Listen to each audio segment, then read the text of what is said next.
Las negociaciones para firmar un memorándum de entendimiento en materia migratoria México-Cuba en 2008. Si te fijas, yo te estoy diciendo episodios donde aparentemente es un asunto de dos, ¿no?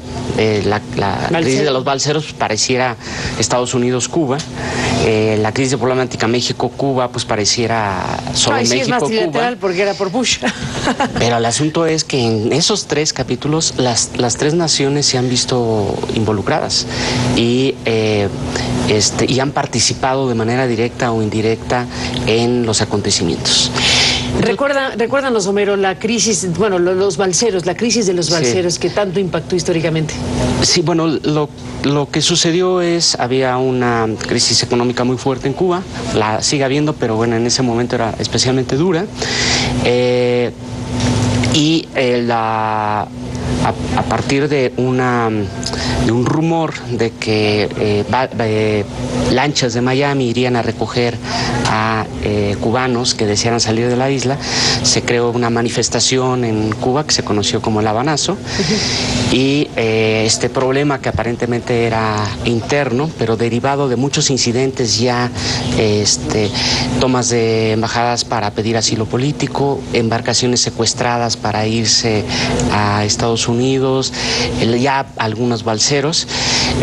Fidel da un golpe de timón y dice: no le vamos a cuidar las fronteras de Estados Unidos, porque además ellos están alentando este tipo de migración, bajo la idea de que si emigras de la isla estás huyendo de la dictadura hacia el país de la libertad. Entonces, quien se quiera ir por sus propios medios, pues adelante. Y le dio luz verdes a la crisis de los balseros, bajo la idea de que no somos finalmente guardianes de la frontera de Estados Unidos, y ellos están propiciando esto por su doble moral. Por un lado niegan las visas legales y por otro lado alientan las ilegales. Y así es como explota. Se sale de cauce y... ¿Este es el año? 94, verano del 94. Verano del 94. Un año antes la situación en Cuba había sido sumamente terrible en el verano. Toma en cuenta que los apagones eran de 20 horas, ¿no? Toma en cuenta que en Cuba la mayoría de las estufas eléctricas, las estufas son eléctricas, no son de gas, entonces no podían cocinar, pero sus alimentos se echaban a perder en un refrigerador porque no había... una crisis, sí. Sí, es decir, entonces empezaron a romper sus propios muebles para poder hacer fogatas para cocinar. Sobre todo en los barrios más pobres, ¿no? El transporte se colapsó, era la época en donde veías bicicletas en La Habana por todos lados. Como no había luz y el calor era infernal, mucha gente salía a dormir afuera, en las terrazas o en las azoteas, donde nubes de mosquitos los atacaban. Era una cosa muy, muy, muy fuerte. No había gasolina, los alimentos de primera necesidad eran escasísimos, los medicamentos también. Eran los años duros del periodo especial. Entonces, eso sucedió en el verano del 93. Cuando en el verano del 94 el gobierno dice: es que la situación está igual o peor, mucha gente dice: no, pues esto es verdaderamente.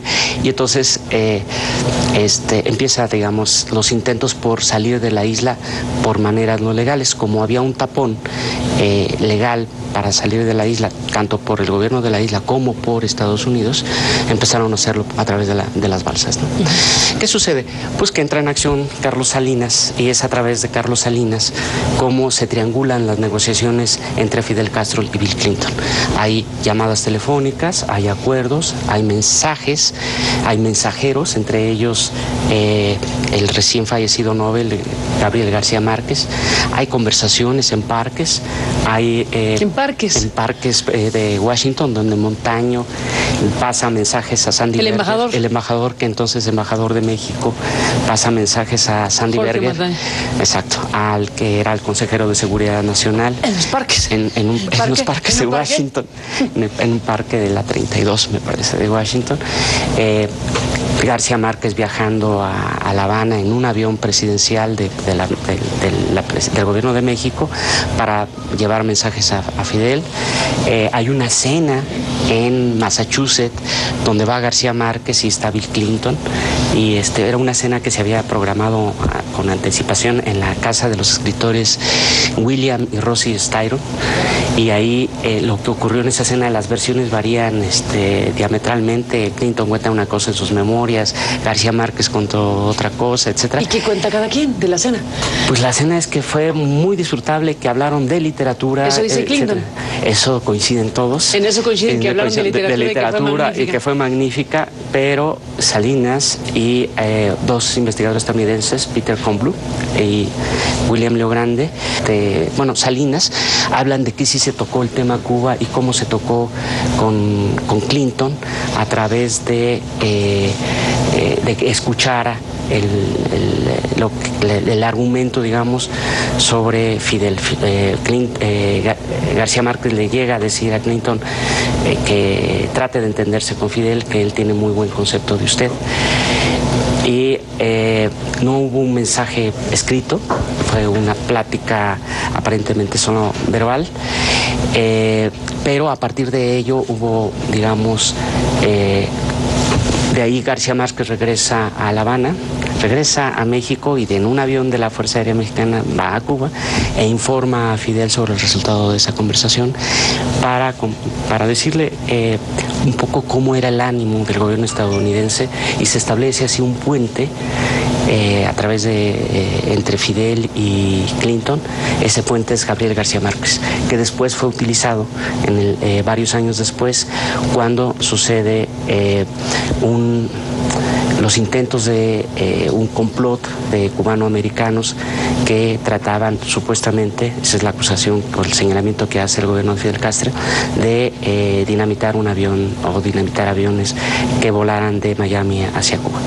Y es García Márquez quien va a Estados Unidos y se reúne con gente del Departamento de Estado con autorización de Bill Clinton para hablar sobre ese tema, ¿no? Para intercambiar información. ¿Y cuál es el desenlace de la famosa crisis de los balseros del 94? Funcionó la intermediación de Salinas, y de Salinas, porque por teléfono había dos negociaciones paralelas. Las negociaciones que se establecían en Nueva York entre los negociadores, Alarcón encabezando la delegación cubana y Michael Skoll encabezando la delegación cubana. Cuando se atoraban... ¿Alarcón como presidente de la Asamblea? Como presidente de la Asamblea, pero era presidente de la Asamblea, pero además había sido antes canciller, sí. Y era como que el conocedor del sistema político estadounidense y de cómo operaba el Congreso estadounidense. Es decir, el gran asesor de temas estadounidenses de Fidel Castro fue Ricardo Alarcón, siempre. Y además él había negociado los primeros acuerdos migratorios entre Cuba y Estados Unidos de los años 80, ¿no? Entonces ya tenía un bagaje sobre cómo negociar el tema de visas, de medidas de seguridad, etc. Entonces los acuerdos de negociación estaban en Nueva York negociando. Cuando se atoraban ahí, Skoll informaba a Sandy Berger o a Peter Tarnoff, que era el subsecretario, o a Janet Reno, que era la procuradora, y Alarcón se comunicaba con Fidel Castro. Y cuando se atoraban ahí, la negociación se desatoraba a otro nivel a través de Salinas de Gortari, con llamadas telefónicas entre Salinas, con Fidel y con Bill Clinton. Bueno, eso es más o menos el libro. Es decir, es en este capítulo, es la triangulación, la relación trilateral México, Estados Unidos, La Habana. Exacto. Y bueno, nos has narrado cosas importantes de aquella cena con Clinton. Estaba Fuentes, Carlos Fuentes, que no lo mencionaste, pero se agrega ahora, ¿no? Exacto. Y García Márquez. Entonces, estas triangulaciones donde México fue partícipe derivaron en lo que finalmente fue este desenlace. Los llamados acuerdos de Nueva York, ¿no? Los acuerdos de Nueva York. Que luego... Pues después vino más complicación porque los acuerdos de Nueva York no resolvían qué hacer con los balseros que se quedaban en Guantánamo y qué hacer con ellos. Y también porque los acuerdos de Nueva York no cumplieron una de las solicitudes de Cuba, que era levantar las medidas que el 20 de agosto del 94 Estados Unidos había impuesto para frenar había endurecido las medidas del bloqueo. Y a través de Salinas, Fidel aceptó a través de Salinas llegar a los acuerdos de Nueva York sin que se levantaran esas medidas. con la promesa de Clinton de que en 40 días las iban a levantar, y Clinton no cumplió su promesa. Y entonces Fidel le reclamaba a Salinas: oye, está pasando el tiempo y no, ya pasaron 60 días, ya pasaron de 70 y Clinton no nos cumple. Y no les cumplió. Bueno, es uno de los capítulos que están aquí retratados, Homero Campa, en este libro. Déjame pasar al otro, porque por falta de tiempo, no por falta de interés, que está interesantísimo, reconstruir y saber los entretelones de esa crisis de los balseros de 1994, tan importante en su momento, y bueno, pues con derivaciones diversas. Esta otra historia que cuentas acá tiene que ver con otro capítulo muy controvertido que le costó muchísimo al gobierno mexicano de Vicente Fox, cuando en 2002, efectivamente, en aquella cumbre de Monterrey, en donde estaba el expresidente mexicano de anfitrión, Vicente Fox, y bueno, pues en una cosa entre chusca y terrible en términos diplomáticos, sucedió lo que en su momento el periódico Milenio tituló como el come si te vas. Cuéntanos de eso, ¿qué se retrata acá? ¿Qué se retrata? Bueno, lo que se retrata en los 3 capítulos en realidad es qué pasó y cómo pasó. ¿Qué pasó y cómo pasó? Exacto, esa es la idea del libro, es decir, qué pasó, pero cómo pasó tras bambalinas, es decir, qué pasó hasta donde se puede en los despachos de donde se toman las decisiones. No, pues del poder. Cuéntanos el come si te vas. No, la idea es, bueno, a ver, porque en un principio fue negada la solicitud que hizo Estados Unidos para que Bush no se encontrara con Fidel en la cumbre de Monterrey.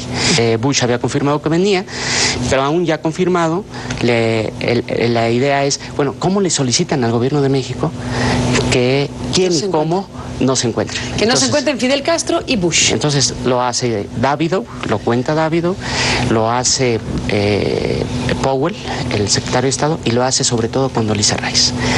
Y entonces Castañeda, que es entrevistado en el libro, cuenta también cómo la ¿A quién entrevistaste? A Jorge Castañeda, pues Castañeda. Es un personaje central en esto. ¿Era el canciller? Era el canciller. Cuenta pues las llamadas de ¿Cómo se lo piden? ¿Cómo se lo piden? ¿Y cómo le pide Condoleezza Rice a Jorge Castañeda? Que le pide que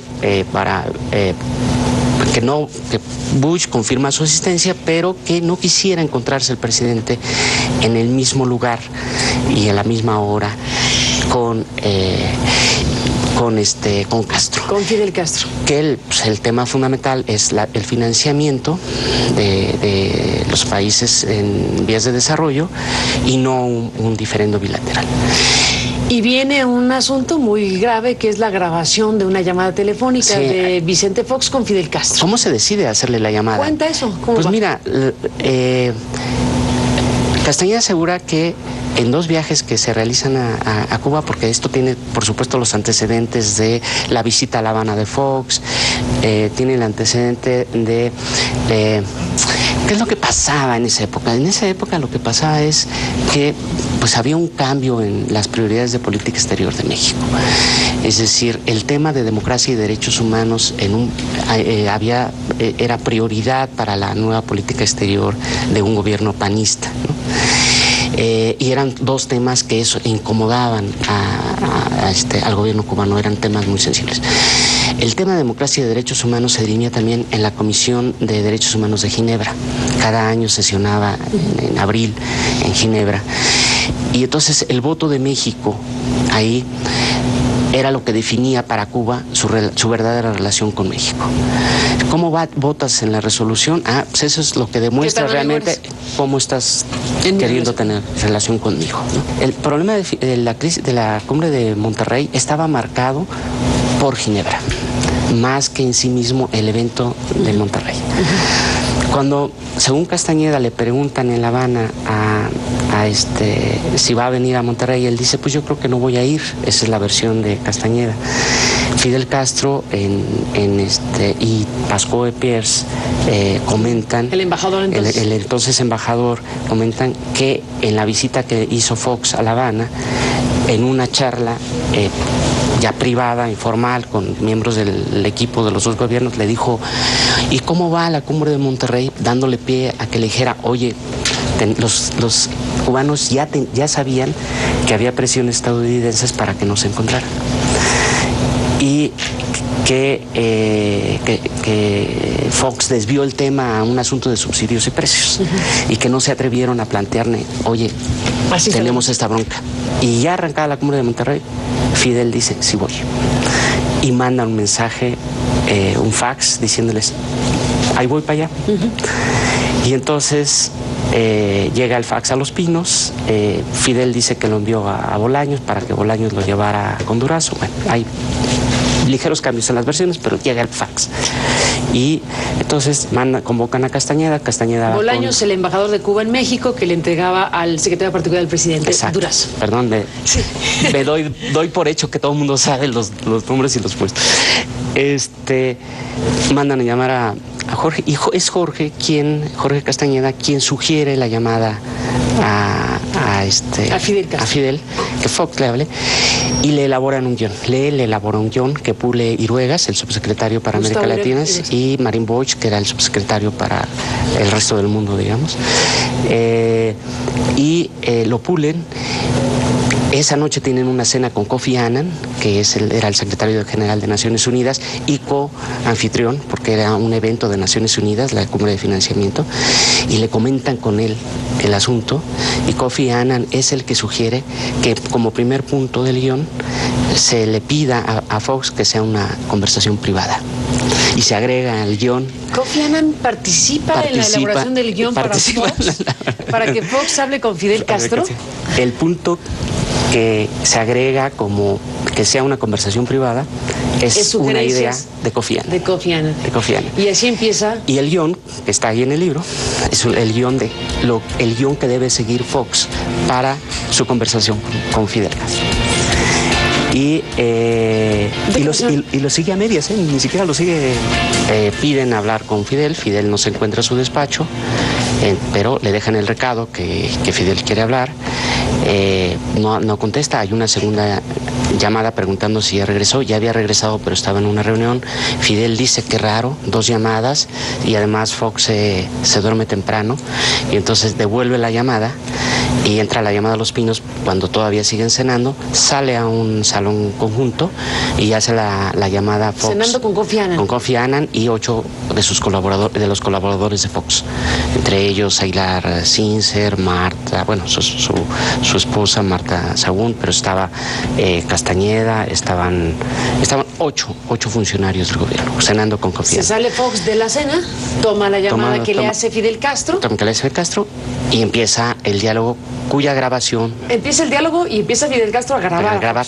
Y el gobierno mexicano no graba. No graba. Y después, y eso, según un funcionario mexicano, tuvo sus consecuencias, porque en determinado momento nadie sabía, ni el propio Fox, exactamente cómo había estado la conversación. Todo lo tenía grabado el gobierno cubano, pero el gobierno mexicano El gobierno cubano tenía todo, pero México nada. Y Fox medio recordaba lo que había dicho. Entonces, lo que dice Castañeda, y eso es muy interesante, es que cuando escucha la grabación, porque eso pasó, bombardeó cuando tú fuiste a La Habana y varios periodistas y pone la grabación, y de repente todo el mundo escucha en México. Él escucha y dice, pero Fidel conocía el guión.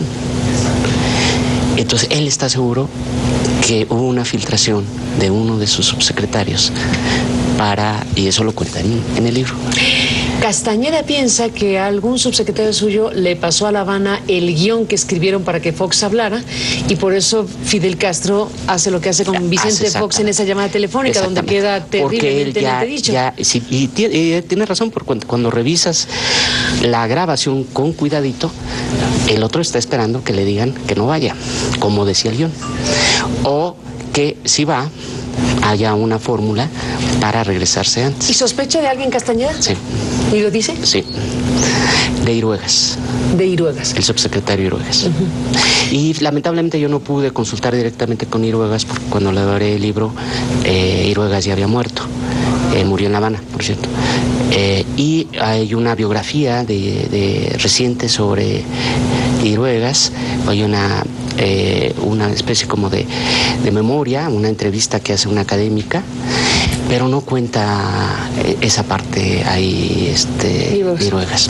Entonces nos quedamos sin la versión en ese punto concretito de Iruegas. Pues te agradezco mucho que hayas estado Gracias, aquí Carmen. para contarnos parte de esta entraña de estos 3 grandes capítulos de la relación trilateral México, Estados Unidos, Cuba, en estos elementos que retratan con mucha claridad precisamente estos algo más que incidentes, ¿no? Capítulos muy reveladores y, como dices, con la idea de saber qué pasó y cómo pasaron las cosas, más allá de las versiones oficiales o las versiones periodísticas que hasta el momento se conocen. Muy bien. Gracias, Homero, por estar aquí y gracias, contarnos Carmen, por con este libro de temas de hoy, Proceso, que está circulando en estos días, del Comes y te vas a la resolución diplomática Cuba-México. Es como se presenta también. ¿Ah, sí? Bueno.